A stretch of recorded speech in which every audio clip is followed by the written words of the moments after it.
Welcome to heCast, the official podcast of He Changed It. As always, I am Mike Chisholm. As always, I'm excited to have a conversation surrounding the world of men's mental wellness. And we have guests on here all the time who really, at the end of the day, many times are just telling their story. And our guest today is no exception to that. Our guest today is a guy by the name of Dr. Rob Yonover. Rob is a very, very cool guy. He's had a lot of life. He's lived a lot of life. In the 67 years he's been on this planet, he's lived a couple of lives. He's got a PhD. He was in the Galapagos Islands measuring all sorts of, at the end of the day, the current creation of our planet, measuring magma at the bottom of the ocean. Has been in submersibles and all sorts of stuff. That's where he did his PhD. But at the end of the day, his whole goal was to get to the thing that he loves. And he's a surfer. He wanted to go to Hawaii and be there. And he did that, and he became an inventor and an entrepreneur, and has invented all sorts of things. And we talk about some of those inventions here, and he was featured on Shark Tank. We talk about that on the show as well. But at the end of the day, there's also another side of him. He had his wife tragically passed away about 10 years ago, but he was a caregiver for her for 19 years, and balancing the idea of, who he was and wanting to chase dreams and these big goals, but at the same time be there for his family. He sure learned a lot. Very charismatic guy, and he really talks about a lot of the things that helped him get through the things that he got through, and where he's at and why he has the attitude that he does. And really, if there's a through line for this episode, it's the attitude that we have as we're going through stuff. And I hope that there are people who listen to this or watch this episode who can take good food for good thought with what Dr. Rob says. So without further ado, I hope you enjoy my conversation with Dr. Rob Yonover.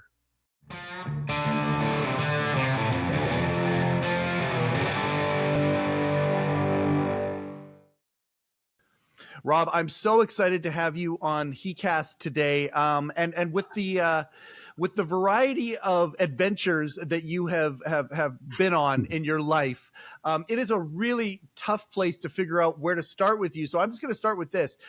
Dr. Rob Yonover, thank you for coming on heCast. What is your doctorate in? Thanks, Mike. I appreciate that. I have a doctorate, a PhD in geochemistry, volcanology. I worked on ocean floor lavas off Galapagos and got to go down in the Alvin submersible and worked on my samples at MIT, NASA, and here at University of Hawaii. Wow. I don't know. That's a lot. How did you? Okay, but was this a right at a high school thing? I want to be. Is it I mean, it's so much more. I don't even know how to classify what it is that you do. I was a surfer in Miami, which is a terrible place to be a surfer. The waves were an inch high and the women were mean. So I dreamed about Hawaii my whole life. And I learned early on I can hang out with derelict friends, which I still have. But if I got A's in school, I kept advancing, and my parents would give me more. They were big on respect, responsibility, resourcefulness, and I went off the chart on all of them. So I got straight A's, and my friends were criminals. But surfing was always a thing. I became a pool boy and worked in Miami Beach as a pool boy. It's very cliche. Went to college. Didn't know what to want to do, had a great geology professor, and, it studied geology encompasses gold, minerals, diamonds, oil. And I go, okay, this is a good thing because I can get everyone off my back telling me how much money I have to make. And then geologically, volcanoes are in the coolest places and there's always surf around them. So that led to my master's. And then ultimately I got to University of Hawaii, got a full ride to get my PhD. Because again, I got straight A's and I did the work. It wasn't easy, but I did the work, got the offer, and came out here 42 years ago. 42 years. Oh, and I never left. So the PhD, I know that many times there's like a thesis or a big project that's involved. What was the project that got you your PhD? It's a dissertation, but PhD stands for piled higher and deeper. You know that, right? So I can talk a lot of shit. No, I worked on the submarine volcanoes of Galapagos. So the ocean floor is splitting apart there. And we went down in the submersible and we dredged rocks, and we wanted to categorize how a spreading system dies on the ocean floor. And as it dies, we wanted to know what the magma was doing as it came up. And we thought it was going to do one thing, and it evolved to very youthful, it's hard to explain, evolved compositions. But what really happened was the last pulses before it died, deep pulses from deep in the mantle came up, and we discovered some of the most primitive lavas.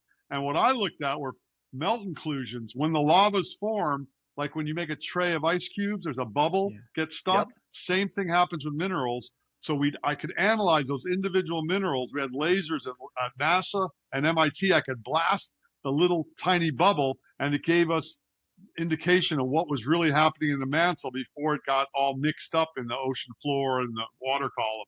So my PhD was working on, first of all, kind of perfecting that method of looking at the technology, at the Yep. problem, but also that field area, the Galapagos failing rift at 95.5 degrees west. But early on, I also learned that no one really cares about this except maybe 200 other geologists. And Yep. that always kind of bugged me because I felt like applied science would be more useful and more rewarding. And I came from an inventor, uh, entrepreneurial background. So I always had my eye on doing something else. Also, when you get your PhD somewhere, they encourage you to leave. And I got to Hawaii. It took me I was 25 when I got here, but it took me 25 years to get here. I wasn't leaving just to Yep. become a professor in Nebraska or somewhere. Yep. So I started a little side business, side by side. That invention, the streamer behind you is what I invented when I first got here. The idea, when you're lost at sea, your head's a little speck. Your head's a coconut, or your head's a rock on the mountain, or a coconut in the water. Either Yep. way, smoke, flares, sea dye, all what they had goes away right away. And even EPIRBs, or now cell phones, tell you the general area. You still need a visual. So I Yep. invented that. And the smart thing was I never quit my day job, because to build a technology in a company, you got to keep money flowing, and you never Yep. know how long it's going to take.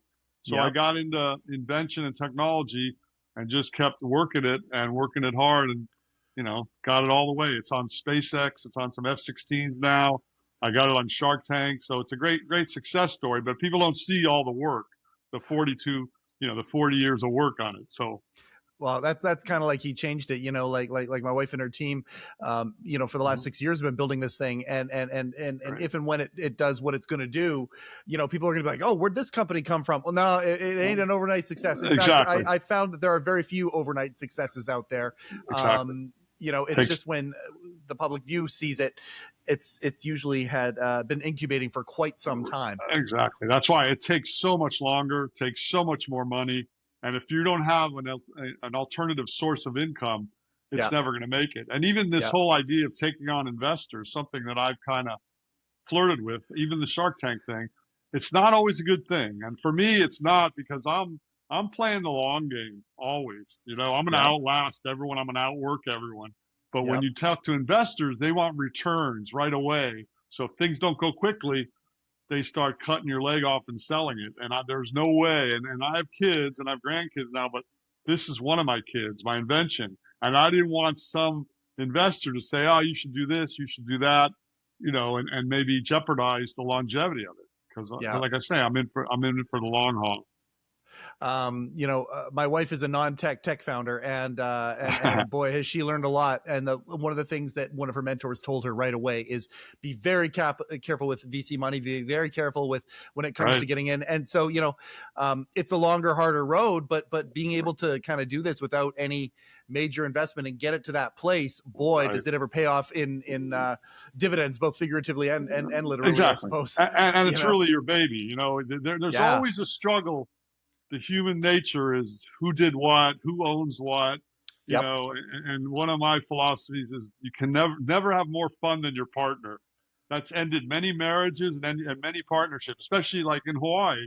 My late wife used to say, man, stop playing with that piece of plastic, get a job, stop surfing. I mean, she knew who I was, but Sure. still, when the going gets tough, if you're having more fun than your partner, if they perceive that you're doing less, there's always that tug of war of who's doing more and who created what.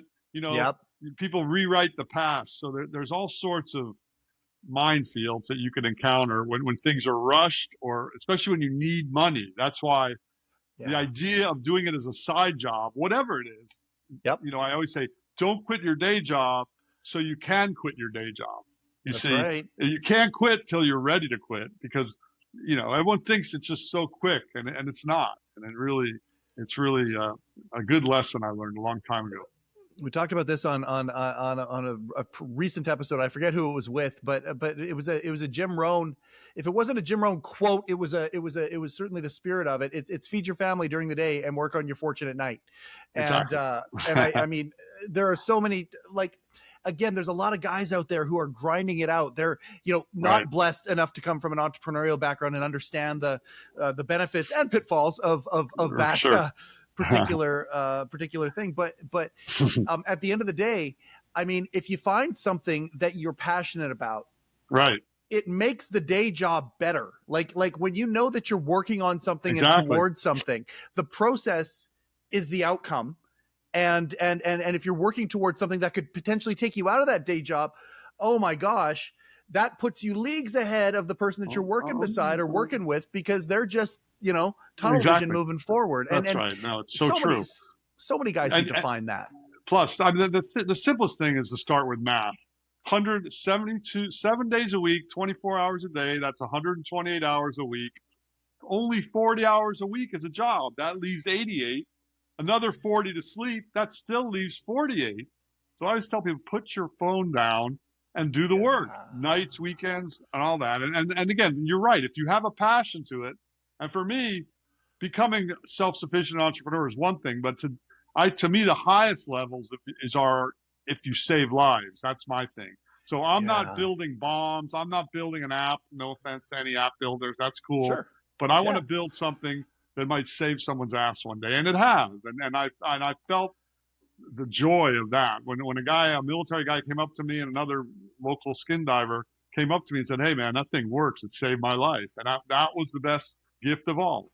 So I still want to do more of that. And that's why I'm going all the way. I'm not, the tortoise and the hare, of course, I am the ultimate tortoise. I am plugging away.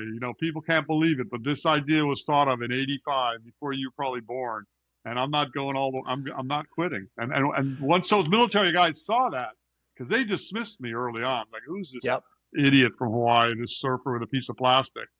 Hey, well, I'm not going away. I'm going to save your ass one day, or save some of your troops' asses. So that's where it stands. I appreciate you're a charmer. I'm actually a 76 baby. I remember 85 very, very well. So, but I gotta. You said you came from an entrepreneurial family, invention type family. It's like you're in the family business a little bit. No. You're not. The family sector. I mean, okay. Yes. My father started a mail order business 70 years ago, 60 something. He passed away at 95, still working into his 90s. He started a mail order company in his part-time. He was a salesman out of Chicago, then Miami. And he did exactly on the side. And I saw him. In fact, one of the books I wrote, Hardcore Inventing, the working title was Inventing in Your Underwear, as an homage to him. Because the guy used to work at home in his underwear before it was fashionable. Everyone knows about it now. But he had a phone. He had two phones in the house, one that rang his office a few miles away, and he had two in the bathroom. He loved toilet time. Don't ask me about that. Sure. One was red, and we used to kid our friend, that's the white, that's the house aligned to the president. In his toilet, he had two phones. And we had a sign in the house that said, "Just say no to real jobs." And it was, if you got a real job, not one to make money while you're doing your passion. Yeah. That was kind of like a disappointment. So he started this mail order company, and it kind of moderately took off, and it funded him for 50, 60 years. Yeah, more. So, and my mom was kind of an artist. He was World War II, Battle of the Bulge, Purple Heart guy. And he didn't, he lived in Chicago. It was snowy. And I was born there. We left when I was 1. I still was thanking him for that forever. Nothing wrong with Chicago, but as a surfer, a little sunnier in Florida. So entrepreneur spirit was always in us, and his thing was always, we can fix it. And we didn't have any money. He was part of the Depression, and so his whole thing was making things out of nothing, out of junk piles. So when I go to stores, I don't really look at the products offered as much as what can I break away from that and build something else with. And so we were tinkerers, and our house looked very homemade growing up. And even now, I have friends with a lot of money. They come over here and they're like, I have a little boat that I used to commercial fish. I still fish and dive off it, surf. My friend said, haven't you bought one thing from a boat store for your boat? And I go, no, I took that as a badge of honor. He was saying that as a put down. So that's the different perspective. So it's function over form. I don't care how it looks. If it Yep. works, it's great. And if you made it, even greater. So I think Uh, that's the key for creativity. Be creative with the materials you have at hand. Creativity. I'm going to date us again. You're a MacGyver, a guy who can Yeah. fashion one thing into another and make things. It's amazing to have a brain like that. Does it shut off? Do you have a hard time shutting it off? No, Sometimes? that's the problem. But I've learned how to shut it off. When I'm in the ocean, paddling, I couple miles a day, I paddle for lunch break or surf big waves. It doesn't shut off. It actually or fishing in rough water. It goes Yep. on in the survival mode. And even at sleep, it's hard to shut it down. The truth is, and I laugh about this, the only time I can really shut it down is when I'm watching a movie, especially Really? like foreign movies. Yeah, because I'm so into it. I'm so into movies my whole life. And now with the streaming, I'm watching movies from all over the world. And my girlfriend gives me shit because she's like, God, you gotta get every line. And I start making up scenarios. She's going, you're overthinking it. I go, yeah. But I'm in there. I'm in that world. My world's off when I decide to go into someone else's world of a movie or a television show. So, but other than that, it's never off. My mind, Well, I'm so antsy. but the common trait in both of those things, of course, is imagination, and Right. and you said it earlier, the creativity. And we live in a world right now where, I mean, the norm is to distract ourselves so much Yeah, that creativity gets completely stifled. I know. You know, It's horrible. even yeah, like I can't overemphasize the need for some boredom every once in a while. Some times where Absolutely. you could just sit and just let your brain start to do its thing and let the creativity start to spin a little bit, because you never know Right. what ideas it's going to put there, right? Absolutely. And that's even, I got these grandkids now, and I decided I don't even want them at my house. I got this crazy dog who might kill them just by accident by wagging his tail. But more importantly, I want them to be bored and I want them to be in nature. So I used to be Uncle Punishment. I don't really like kids, but they like me. And Yeah. my new moniker is No Electricity Grandpa. So when I pick them up, I don't go anywhere where there's electricity. It's always nature, except for restaurants where I'm training them how to eat bean burritos or whatever you have. So Sure. I don't really, I think it's critical because what they're about to face is the scourge of this world, which everyone loves, which I think the only guy in 2007 to say the iPhone is full of shit. And I still say Wow. that. I am so against smartphones. And now AI is even worse. When I grew up, there was a kid in our neighborhood. We'd go knock on the kid's door and the mother would say, oh, he's watching TV. Can't play now. Yeah. And he became TV Kevy. Became his nickname. It was horrible. So now why is it okay to have everyone has a color TV in their pocket, a cell phone, a smartphone. And why? And the other thing, the 2 points of data that I'll pull up is Steve Jobs didn't let his kids have one, number one. Mm-hmm. Number two, they have Apple commercials showing you how creative and useful you are with apps and the iPhone. No way, because it's too much stimulation. You can't think. And like back to your point about boredom, I totally agree.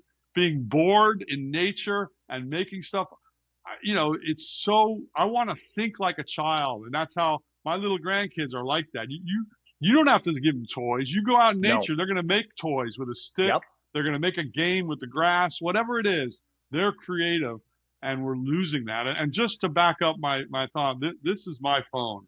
Okay, so it's like a souped up BlackBerry. It has buttons, and if I send you a text, I went A B B C C C. There's the no old T1, the T1 Yeah, language, yeah, from back in the day. T1. Yeah. So I have an iPad, and I do use tech, and I'm old, so I'm on out. I'm already a lost cause. I'm old already, but I am worried about the youth of today. And forget about reading books. They're just and I just read something where movies and TV shows are still way better because they tell the whole story. It's That's right. storytelling instead of this, scan, scroll, 8-second scroll. doom scrolling. Yep. Right, exactly. And then and even the dating thing, forget about that. It's horrible.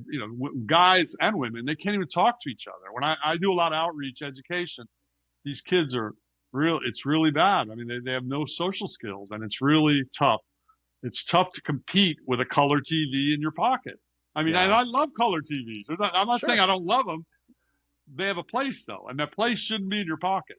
And there's a big, okay, 2007, now 2026. Yep. Now everyone's caught on. There's a big movement. They're trying to ban kids 16 under. I'm totally behind all of that. And even this iPads in school, and the argument used to be, but they'll need to know how to use it. You can figure it out in like a day or an hour. Yeah. It's not that hard. So they design it for that. They design it so a 3-year-old can learn how to swipe and do the things that they make it so simple to do that. And I mean, yeah, you're right. The priority needs to be on these connective things. Like this is what He Changed It is all about, is connecting. Right. And connection is such a valuable tool. But then like you talk about, like, I mean, I was going to ask you if you meditate, but it feels like you meditate when you're on the water. It feels like that's kind of your, that's the thing that you can do to kind of tune out. You've been surfing for 40 something years now. Yes. Do you surf every day? Pretty much. I now that I'm a little older, I either do the 2-mile, I do a 2-mile lunge paddle on a thing called a prone paddleboard. It's a lay down paddleboard. Yep. So, and it's very zen. About meditating, it's one hand in front of the other, wax on, wax off. I mean, sure. And the other thing is, if you're going to be a surfer, 99.9% of surfing is paddling. You only catch a 10 or 20 second ride at most. So, and you only catch 10 or 15 of those on a great day. So it's under a minute or two up for 2 or 3 hours in the water. And then I free dive and then freestyle medley swim while I'm out a mile just to train. So those are days I don't surf. But now that I'm older, I realize I used to work and do other things all day. So if I have a big physical project or even mental, I have to rest. I can't do everything because I want to be on for the things I need to do. So, but I typically surf or paddle every day. And that's the goal. I mean, that's really, and again, that's the easiest way to disconnect and the easiest way to get in your head.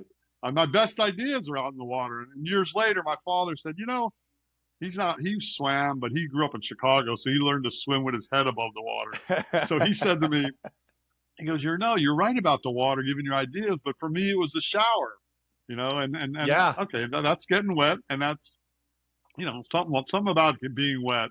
So I constantly come in from surfing or paddling and run to get a piece of paper to write all these crazy ideas I have, write them down. I'm still into pieces of paper and pens. Yeah. And the other thing is, it's a numbers game. I have 100 inventions. If only 2 or 3 are successful, that's good. So there's a lot of crazy that comes out of me, but you just have to be able to kind of mine and discern what the good ones are. And that's where, time will tell if it's a good one or not, really. But you only have so much time. Oh, well, isn't that the truth? Isn't that the truth? I want to get into some of the inventions and Shark Tank and all of that stuff. But before we do that, I also want to talk about, there's another side of you that is really, in my opinion, very, very important. I had my wife went through a pretty severe 18 months in 2016, 2017. Thank goodness she's on the other side of it. Up in Canada, Lyme disease isn't something that gets diagnosed as easily as it does in other places in the world. And when you have something like that, your body short circuits and they can't really tell why. And we've got a wonderful healthcare system up here, but it just doesn't diagnose the same. So it took us about 18 months, including times where she was in the hospital paralyzed. One of the things that they kept testing her for was multiple sclerosis. And because it mimicked it. And exactly. Thank goodness, it didn't turn out to be that. And we sent her blood off to Germany, and they tested for Lyme more extensively there. And she hadn't driven in 6 months. And within about 2 or 3 weeks after we realized what it was, she was back to driving again and back to a normal life. But we certainly saw a reality, a potential timeline where things were going to get different.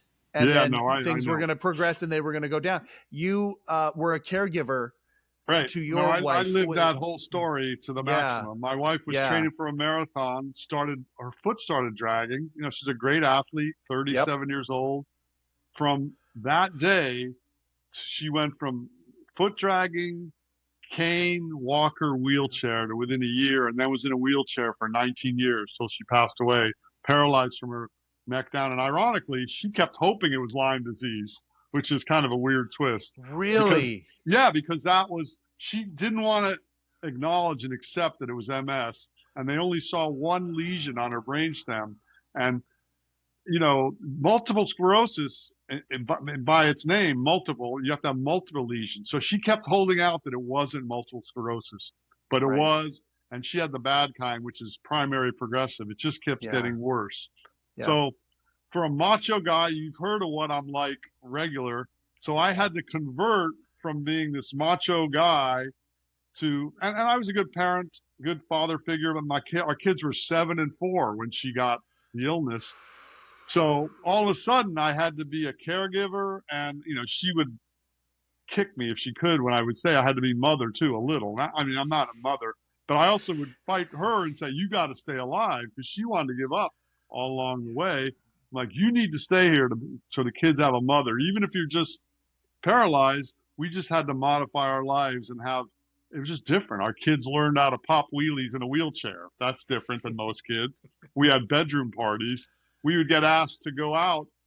We got asked to go to a club one night, and we were like, what the hell? Why would they invite us? Screw it. So we go, and her deal was always, and she was beautiful till the end. You couldn't tell anything was wrong with her yep, until you saw me start feeding her all the time. But yep, if you just saw her, so we would get to a place early and stash the wheelchair, and then I'd put her in the best seat in the house. So we were at the club, everyone starts dancing, and she goes, "Yeah, you want to just make out? Because that's what everyone's trying to do anyway." I go, "Okay." So, we had to just be flexible. And, it got me into these crazy situations, and we just kind of tried to make light of it and kind of stick it out and make it through. And we did. They probably thought she was going to live 5 years or 10, and she lived 19. She made it to 55, which wasn't bad for being diagnosed yeah, that young. And we just, the beauty of it, not the beauty, but the challenge was, how does this macho guy who's never been a caregiver, never been a yep, nurse? I mean, I knew how to cook and clean and that stuff, but because my mother, luckily I came from a family who was very progressive about yep, gender roles. We did everything. My sister did everything a guy did, and me and my brother did everything a woman did. So I was ready for it, sort of, but not for that. So, yeah, and I had to become her arms and legs. So I'm the most feminized, masculine man maybe in the world, because, I had to wipe her. I changed tampons. I did everything. I had to take her to the bathroom in public places, and she would never want to go to the men's room. We had to go to the women's room and kind of sneak into the stall. And I couldn't say anything because I didn't want to freak out the women in the other stalls. And, that's when she would dig into me, because she knew I would shut up, because I didn't want to freak everyone out. And then we'd come out, and women were like, "What are you doing in the bathroom?" Pushing her in a wheelchair. It was just an endless, but it was also beautiful in many ways. We were very, very tight. And because I became her arms and legs, we were like one person. We were like one organism. And we fought a lot, of course. And that was the way we both vented. And she did some crazy stuff, and some of it directed at me. But, it's sure, just, I cut her a lot of slack because of what she was going through. And I think that's where the more fun than your partner thing originated, because yep. that was off the hook, I mean, how could it be? She's paralyzed and I'm surfing beautiful waves on the North Shore. How can it be equal? It's never going to be equal. So I think that was a difficult thing, but I I gotta needed ask that. you though, Sure. I mean, one of the natural questions, of course, is, I mean, you got guys who are listening to this that potentially are caregivers of some sort, and or maybe facing that. Yes. The first question, of course, is, what are some advice? But it seems to me the number one thing is attitude. Like, one of the Yeah, things that we have control of our attitude, we have control of our activity. Those are that's two things true. we have control of, Right. whether we know it or not. And for the guys who are listening to this that don't realize, hey, you guys have control of your attitude. You do. You do. I'm not saying it's going to be instant or easy, but you have control over it. The other thing That's is right. That's activity. right. The things that we do, we have control over the activity that we put out there. It seems to me like from listening to you, right, attitude is number one. That's the number Yeah, one thing if you're going to be a caregiver. that's true. And the thing, I got some great advice early on. One of my buddies was a psychologist, and he said, look, you got to lose self. And that was so profound. And it was only 2 words, you lose self. And I didn't even know what he meant at first. But then I Yeah. realized, and it is true, I had to give away. I mean, when you get married, you give away half yourself and you get their half, ideally. In this case, I had to give away so much, and I was proud to do it and glad to do it. And I was also challenged to do it. One of the things that's different about me is I'm really, really competitive. And I just thought, my wife and I, we were both star students and really heroes in our little families. But this was our shit. This is what we had to deal with. And I'm like, okay, this is another thing put on my shoulders. I'm going to embrace it with the right attitude, and I'm going to power through it. I'm not letting the kids down. And she would tell me, you should just leave me, or you should just get a Yeah. girlfriend. Or my friends would say, this is your chance. When she was giving me shit, just let her go and put her in a home. I'm like, no, I'm not doing that. I'm stepping up for the kids, because the kids were the main thing. Her and I were fine, really. We were together like, I don't know, 10 years before this, 12 years before this even happened. So we Yep. had this whole life before. We were together in Hawaii for 5 years and traveled the world before we even had kids. We had all these great segments of life, and then we got this. Yep. And it was just, the attitude was critical, and I had to just knuckle down and just say, look, I just embraced it. And again, carving out time and time management was critical. And fortunately, in Hawaii, where the weather's nice, and being a surfer, and really the paddleboard saved me, because surfing is 2 or 3 hours, and if it's out here in the South Shore, it's close. But if it's on a North Shore, it's an hour each way, so it's like a 5-hour event. And I got those, but those were more the exception than the rule. The rule was I could jump off, and we luckily scored this townhouse on the water 40 years or 35 years ago when she first got sick. Before that, and I'm able to roll out of my house and go paddle a couple miles, come back, and just readjust my whole attitude. That saved me, because it was a reset. And no matter how shitty the day was going, I could reconvene. And, talking about, meditation, I could meditate with nature, which is what I was doing. I wouldn't call it that per se, but that's really what was happening. And I still do it. It still is a great source of recharging for me. And that's, and even I had a boat, and I'd take her diving and boating. She loved it. And even at one point, she wanted to move to San Diego or somewhere where it was colder. Some of the doctors said it would be better. And I was just beside myself, but I couldn't. One of the hardest things is you can't take away a person's ability to chase their rainbows, right? And for her, she's paralyzed. So she's going to chase every cockamamie potential solution. Ultimately, she was going to Israel to meet with a Russian acupuncturist that was giving her relief. She was saying he was curing her, and he was taking all our money. That was just one of many situations where I can't block what she thinks is helping her. That's why. And the other thing was we lost so much privacy. Not when we were together, but for me to knock out a portion of the day, we had to get some help. I couldn't do 24 hours a day. I did 16 hours a day. So I would get 6 or 8 hours a day. And I did the math and estimated we had 183 people through the 19 years in my house. That's unbelievable. Every day waking up with and these weren't like, we didn't have any money. We almost went bankrupt. I was so far in debt. It was a nightmare. But that part with the people in your face, it was just, talk about losing self. I was losing so much self all on every front I could look at. But then I'd look at the kids and I'd look at her and go, we got to stick it out. And that was really, really tough, but really rewarding. So again, I'm hearing attitude. I want to get into lose self for a second because I would really like to know your definition of that. But the other thing that I'm hearing is in part, perhaps part of it is losing self. It might be an ego thing or whatever. Don't Yeah. be afraid to ask for help. I mean, Yeah. 183 people over that 19 years, like you weren't afraid to ask for help. I don't know Absolutely. if that was instinctual or if that was the advice you got at the very beginning.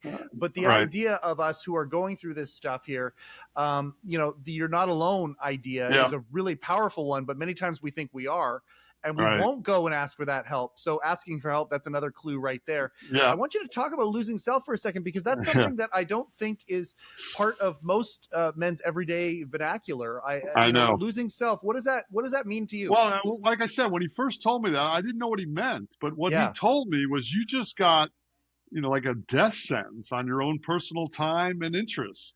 So basically saying you have to give up. And before that, we both had our lives. I would surf, she would run, we would be Yep. together, we'd party, we'd have friends.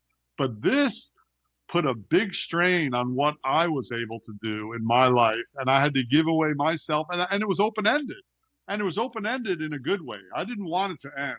I didn't want her to Mm. die, and even a few times she was suicidal, and I'm like, no, no way. And she'd ask me to do it for her. I'm like, no, get your sisters or family. I'm not doing it, and I don't want you to do this. I don't want any part of this because Yeah. this is important for the kids and for me. And Yeah. so losing self meant I had to give up a lot of my time and my interests and my dreams to make sure she was functional. And just, it's, it's really hard to do that when we're all consumed in what our lives get so wired into what we like. And fortunately, we like doing a lot of the same stuff. That's why we were a great couple to start with. But I Mm-hmm. still had to change it. But when you lose self, that's when you get into the math of it and start carving out. Okay, I'm losing self for 23 out of 24 hours, but that 1 hour a day, I'm going to go paddle, or Yep. and the 6 hours I have help, I'm either going to surf or I'm going to work. I'm going to do my invention, whatever it is. Yep. You all of a sudden, an hour a day is so much different, especially when you're paying people 20 or 30 an hour cash out of your pocket that you don't have to enable you to get the 6 hours free a day. So it was redefining my whole world of how I grew up. I mean, it was never, I mean, I was not selfish, but I was definitely self-motivated, and No, I was you doing exercise things. self I'm like, care. You right, exercise self care so you'd have the energy to be selfless in other right, areas. But you gotta, like, again, we talk about this. The airplane masks come down. You put yours on first before you put somebody exactly, else's on. So you exactly. still did that. You still did Right. that, even though. Actually, even more, the other thing I realized early on is, Yep. if I get sick, we're all screwed, Yeah. because, and that's where I was always healthy, but it's easier to be healthy when you're younger. So as Yeah. I've gotten older, I've become just an incredible animal on health and fitness and nutrition. And part of it is I don't want to die in the North Shore. I was surfing 30-foot face waves. I'm still surfing 20-foot face waves, and I'm going to be 67 in a couple of weeks. I'm an Oh old my guy. gosh! I didn't Yeah. realize So that you're okay. yeah, I'm not old. That's why I asked you. You 67. were born the year before I graduated high school. So, so Well, that's okay. But the other thing is it empowers me. It's like, okay. And I see people fall off from aging and not taking care of themselves. And I'm just like, okay, I'm not doing that for two reasons. First of all, I had to be around. Even if I mhm, got a cold, it was bad for everyone. I couldn't mhm. afford to get sick at all, let alone Yep. a real illness. Yep. And in parallel, I didn't want, I'm still a selfish surfer. I don't want to miss a good swell. When there are waves, I want to be on it. That's why when I paddle, I had mental health, physical health, and I'm an eating freak. I eat beans, greens, and protein. I mean, I'm an animal, and I'm at the same weight I've been since college, really. So it's like, it's a lot of discipline though. And I think that's hard. It's easy to say it. It's hard for people to do it. Maybe because I had the waves that might kill me and bankruptcy and the family that falls apart. Those were good incentives to stay in shape. Not everyone has those incentives. And, it was easier for me to do it. And I'm still trying to do it. But There you go. You you just left never know. another clue. You just left another clue. You find something to live for, find something to work for, find something to work toward. You know, Exactly. that's what this is, and that's what you've done. That's right. Did she get a chance to see? So let's the Shark Tank thing, and we get to it when we get to it. But did she get a chance to see some of your big achievements? Did she get a Absolutely. chance to see some of Not that? that. She didn't see Shark Tank. This was Okay. 7 or 8 years ago. She died Yep. like 10 years ago. It was right after Yep. that. But the thing about it is, early on with the streamer, you know, she was like, you know, one of her lines when I was building it on my patio, she goes, "Stop playing with that piece of plastic and get a real job." And I just looked at her and go, "You asshole. This is my job. This is my calling. This is what I'm doing." And then, you know, years later, there were a lot of success. I got a 15-year license agreement that paid guaranteed royalties. And that actually saved us because it enabled me to be flexible enough to care for her in the middle of the 19-year period, and then also invent other things and take care of the family. So that was one success, but it had gotten a lot of success. I got media all over the world. I was in all the magazines. I'm kind of a media whore. I'm not even kind of. I'm definitely a media whore. And I built the whole business through the media. My brother is a PR advertising guy. My brother, and he taught me. There are guys, editors sitting on their ass right now, wondering what to write about. It's your job to contact them and tell them about the streamer and write. So he turned me on to this thing again. This is old timesy, you know, like black and white movie. There's a thing called Bacon's Publicity Checker. Before the internet, there were these big fat books in libraries. Thomson Register was one of them, where you could find out where to get a piece of plastic.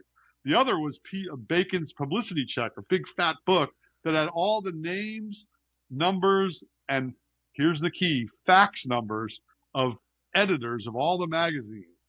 And I don't know if your viewers know what a fax machine is, but there used to be this thing called a fax where it connects to your phone line.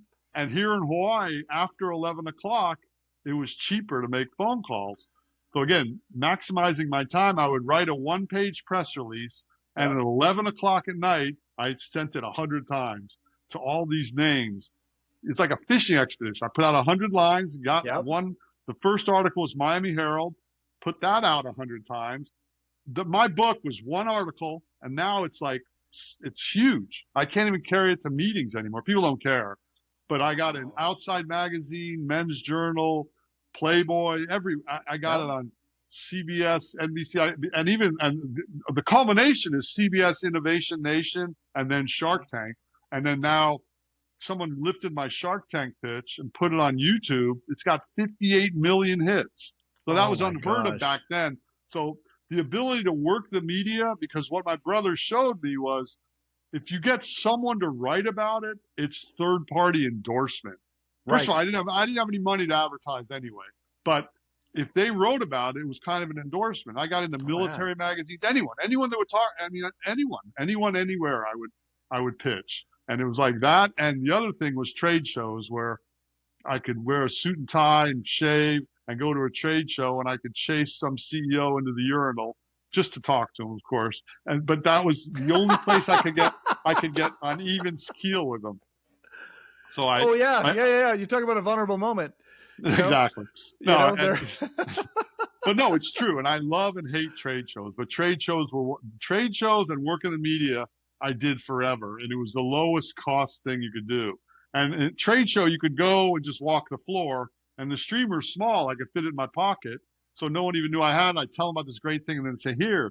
And I learned early on, if you put something in someone's hand and then take it away from them, they really want it back. So there was a very psychology of that. So, but the media was great because, first of all, I believe in this. I have a passion for this, and I have a passion for saving lives. So for me, that's enough juice to keep driving me forward in this 40-year effort that I've been undertaking, because the end game is some military guy or some skin diver thanking me for saving his life. So that was worth it. You know, forget Mark Cuban. Mark Cuban didn't invest, but I got to talk shit to him. We'll get to him in a second. How many patents? How many patents do you have out there? I have like 6 or 8 of individual technologies, but more like 20 if you count all the world patents. The streamer, for years, I had patents all over the world on it, and But that only represents the inventions that I went all the way with and Yeah. Oh yeah, a lot of pursued. dead ends along the way, I assume. Well, a couple of my greatest inventions never made it to market. But the first thing I do for an invention is ask this question: do I want one? And if I want one, and the two I still use to this day that they're not really commercial is one was I used to go surfing. I wear like a rash guard now, but in the old Yep. days I never wore a shirt. And I can't reach the middle of my back, and I got something lifted off from my dermatologist. Because, man, you're gonna get cancer on your back. You Yep. got to get sunscreen in the middle of your back. So I asked my friend when we were surfing, I don't have beautiful women in bikinis surrounding me, putting sunscreen on me all the time. What? So I It's asked, not like that in my, Hawaii? The Hawaiian tropic girls aren't there in a at your perfect beck and world. call? In a perfect world, it can happen. Yeah. Surfing occurs more often than that. So I asked my friend, and he did it. And I'm a little homophobic, not really, but a guy putting lotion on my back. It was just weird. Then here was the kicker. He goes, "Here, can you put it on my back?" And he had this kind of nasty, hairy back. I'm like, shit, I got to invent something. So I used a little paint roller, and I roll sunscreen on my back now. So that was used. I still do that. But I didn't. Yeah. I mean, there's some applications to make money, but I didn't do that. And the other thing is, I drive around with shorts a lot in my car. My knees were getting burned all the time. It's an hour drive to the North Shore. So I didn't invent. I used these little white terry cloth. They're like large. What do they call it? I don't even use them. The ones in the shower when you take a bath, you use the little cloth. Not like a loofah, no. It's a washcloth. Like a washcloth. It's a white washcloth, but it covers. They're bigger. They're terry washcloths. They cover my knees, and I call them knee-brella. So it's like an umbrella for your knees. So as stupid as that idea is, I've been using that for 40 years. So some of my inventions, and then I invented a sex toy too that never went anywhere also. But that was a lot of the stuff's a joke. Those two weren't a joke. But that's the creative. Part is that you get it out there. The creativity is the exactly. So, but I did. But I found my niche, which is survival. I invented this sea rescue streamer you see behind me. Yeah. Approved. It's on SpaceX. It's on all the manned flights. It's under the ass of every astronaut. I invented the portable pocket flotation device, portable desalinator, video search and rescue device. Whoa. Water bicycle that looks like a fish when you ride it. Also, that was a weird one, but most of them are survival based. And the one I'm still the one, and they all got military grants. Not the streamer, but the desalinator, pocket float. Oh, the inflatable rescue board I invented that grew crazy when people started paddleboarding. All those inflatable paddleboards, I had a whole patent battle with all these 50 companies that make those. But they were all for rescue, and they all got military funded for their development after I got the patent. That was a smart thing I did. And there are various forms of maturity, but the desalinator is one of my best ones, and I'm still working on that. I'm trying to perfect that. It doesn't make enough water yet, but I figured out a way to convert salt water to fresh water, just using the sun. So I'm hoping to have that out in the next few years. I had it out once, but the military wants a pint a day of water, and it only makes like a quarter cup. So I have to optimize it. And I know how to do it in my mind, but I haven't met the heat sealing expert yet that would help me do it. So, and this AI company that I met with a startup effort I had years ago, they contacted me and said, "You got any ideas you want to, give to us, and we'll put it to AI, maybe a good use for AI." Sure. So, and they're writing back to me. They're trying to change it too much. I said, ask your AI, and I call it HAL. They have a name for it, but I thought HAL was appropriate. I don't know if you know the reference. Of course. Very appropriate. That's I said, excellent. ask HAL to tell us how to make it and who will make it. I don't give a shit about what material. You're going to tell me a fancy way to make it. And I don't know if you can tell by now, but my whole thing is simple. Simplicity. Yeah. Simpler is better. That is one of my mantras.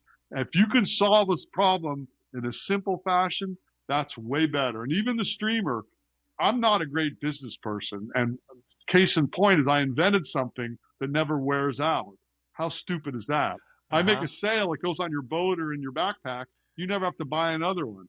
I Hmm. don't give a shit. To me, that's an honor. I Oh, solved the absolutely. problem and you don't have to buy it once. Now it Yeah. has chem lights, so you can either not have the chem lights, it still has retro reflectors, but every 4 years you can get a new one or replace the chem lights. And the fighter pilot version has flashing lights. But other than that, it never wears out, so it's going to outlive us.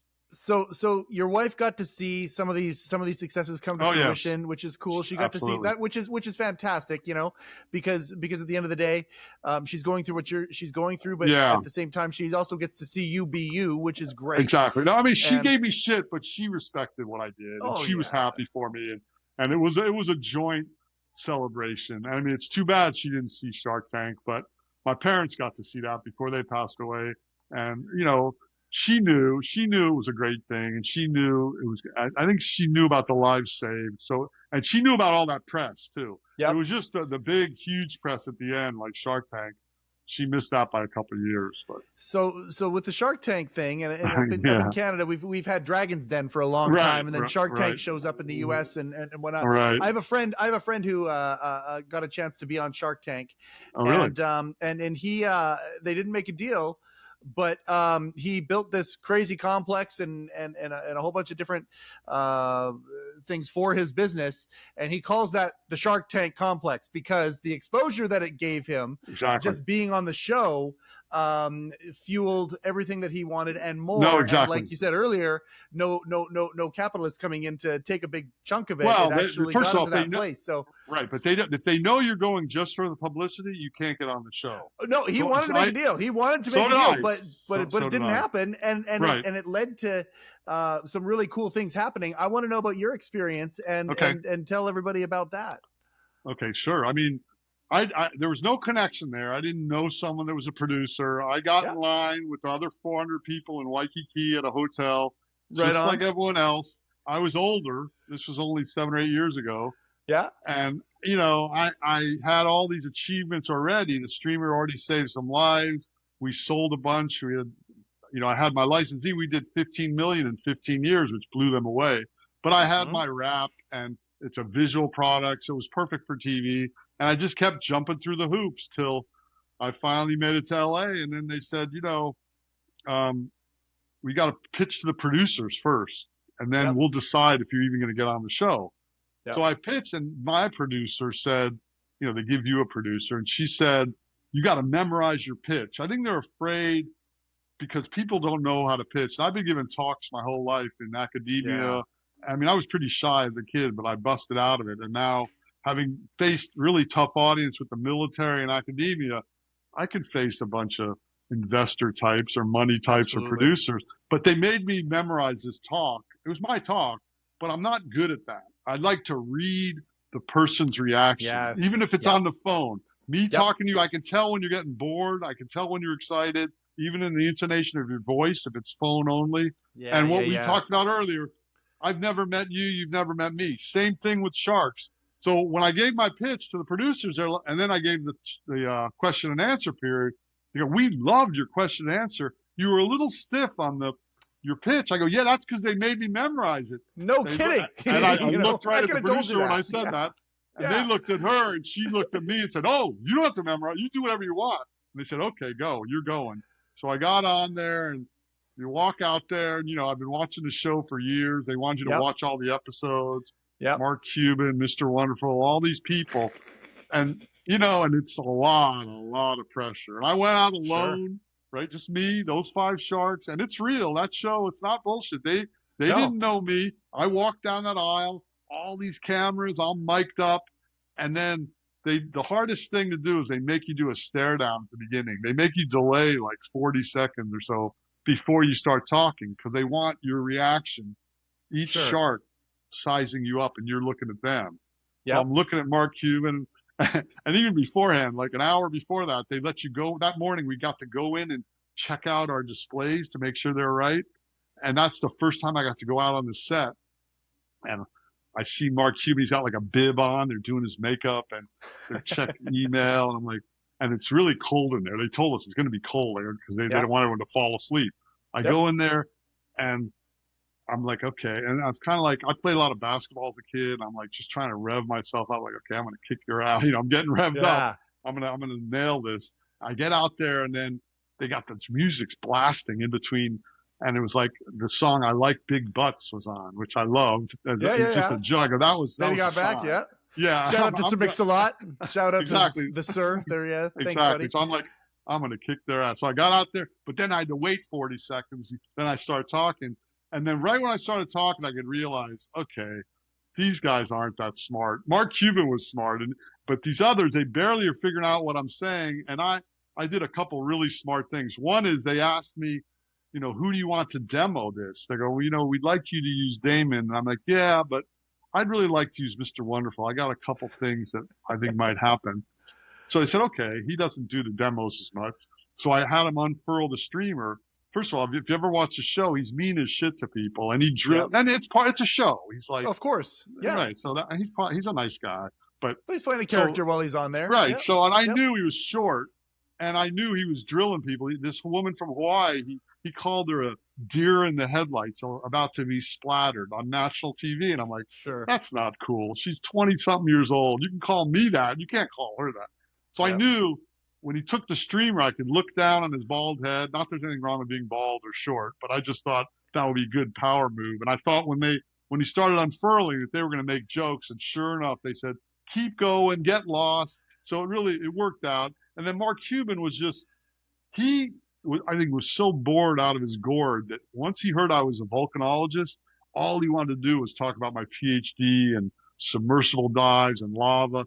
Finally, yep. Mr. Wonderful said, man, stop talking to him about volcanoes. And he goes, I could talk to this guy all day. And then on the way out, I go, give me a call. And I winked at him. And I've never winked in my life. And I just thought that was appropriate.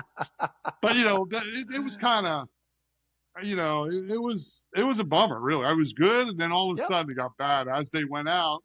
And then afterward, they're like, were you disappointed? I go, yeah, I was disappointed. They'd rather invest in cupcakes than saving lives. Yeah. It's a great line. But that's there's no way. Line. Yeah, they didn't use that. I was in there like an hour. What you see on TV is 7 minutes. Yeah, it was a great experience, and they reran it. It's been on over 100 times on CNBC in the last 7 or 8 years. So, like your friend, they call it the gift that keeps giving. And we started a group. All the people that have been on the show are on this little private Facebook group, and we get together and learn from each other. It's pretty cool. What's your awesome. Friends? I may have met your friend. I don't know. I'll tell you off camera. Yeah. Okay. Anyway, it was a great experience. It was a risk. My brother was saying, don't do it. They're going to make you look like an idiot. My son's like, you better not cry, all this shit. And I'm like, nah, don't worry about it. I got this. Yep. And the other thing is I wanted to work in 2 things quickly without them editing it out. Yep. So, and I knew how to do that. When they asked me if I had any sales, I knew that if I said something right then, they couldn't edit it out. And that's when I said, it's like surfing big waves. And when you get held down, you can't give up. You got to fight even harder or something. I said that right after. And I said something about my wife getting sick. I wanted them national TV to know I surf big waves just because I'm from Miami. And that was that's a big status point for me. And then I took care of my wife. So I got those in without them getting cut to the editing floor. But it was a great experience, and it didn't lead to money, but it led to a lot of great things. And but in retrospect, if I did make a deal, Mark Cuban wasn't going to be calling me. It was going to be some 30-year-old aide of his hassling me, saying, "Why are you still in Hawaii? Why is your factory there? Why don't you go to this trade show, that trade show?" Mm-hmm. Back to our original point, I can't, especially at this age, I can't be getting managed by other people, and I don't really want to manage people. To me, the home run is never having an employee and never being an employee. So here's there's a clue right there as well. Like never, having an employee, being an employee, that's a fantastic way of looking at it, because then, it streamlines things for you. But at the end of the day, also, could you be more profitable? The answer to that is yes. But Absolutely. at what cost? But at what cost? And that's where, the idea of the priorities of things, it ain't about the money. No, exactly. The lifestyle that you're looking for, if you have that already, again, there are guys who are listening to this that may not understand gratitude. They may not understand the things that they do have because they're always thinking or chasing about something else. The idea, you could have made more money at this, but absolutely, you didn't, I still could. And even back to my father inventing in your underwear. He was my model, and they had friends that were rich, and they all respected him. He was flexible. If he wanted to take us boating or somewhere on a Tuesday, he could. To me, he was the richest man alive, and he didn't have to wear pants. He walked around with no pants on. Time is everything, isn't it? It really is, and that lifestyle is everything. And I have a bunch of wealthy friends now, and it's cool. I mean, not just among my other friends, but when you start having a lot of money, you have a lot of worries. My friend with a lot of money has 7 employees at his house. What a nightmare. I don't care if they're cleaning or managing or security or lawn, whatever they're doing, that is a hassle. I had my 183 employees when they were caring for my wife. That was enough. I don't want to have another one. I get contracting people when I need it, or I bring my family in when we get big orders. But the point is, I totally agree. Lifestyle is the king of all of it, and moderate amount of money. That's why the sharks, I couldn't understand when I told them it saved money. It was the best feeling I ever had. Don't you want to do that 1,000 times over and have them thank you also? They didn't give a shit. They didn't think it would make enough money quickly. I'm like, are you kidding? You guys have enough money. When is enough enough? I still don't understand that. And especially what's going on today with all the billionaires. The old saying was richest man in the cemetery. What the hell what are you doing? I don't understand it. I really don't. And it's good to make money and be comfortable. Yep. I agree with all that, but I don't understand where the world's gone with money when it becomes the priority over the stuff that's really important. And I mean, if there's anything in this, well, as you know, you've done a million of these things. Time gets slippery when we do these things. And I mean, we're already, at this place, but really the priority, I mean, what your priorities are. How many guys out there are just trying to connect dots that somebody else laid out for them? That's go to school, get the right job, get the house and all that. And they don't even know, they haven't even looked inward as to what's important for them. Exactly. Like Rob, if anything, I'm so inspired. I'm inspired by a bunch of things that we've talked about here today. But number one is really, at the end of the day, you're living your heart. Your heart's desire is, you've figured out a way to make that happen. And you had the courage to do that. You had the courage to say, no, you know what? I'm going to my PhD. I'm going to stay in Hawaii, because you worked so hard to get there. You saw it, you recognized it, and you had that introspective time to know what was important to you. And you've gotten to focus on that for a long time, through the ups and the downs, through the good and the bad. And you've certainly gone through a lot of challenges, but again, the attitude is everything. And I just want to say thank you so much for taking time to come on heCast today. Is there anything else that you want to say to guys who might be listening to this right now? Yeah. Turn off your goddamn phone and live, man. The phone is the enemy. The phone gets you to compare yourself to others, to see people rich. And half of it's fake anyway. Comparison is the thief of joy. Comparison is the thief of joy. And that's all phones are. It's so horrible. And look, I know tech people, they designed them to be addictive, and they are. I scroll. I love doing that. They throw you the shit you like. It's horrible. And do it only a little time, just for a little time. Don't base your life on that.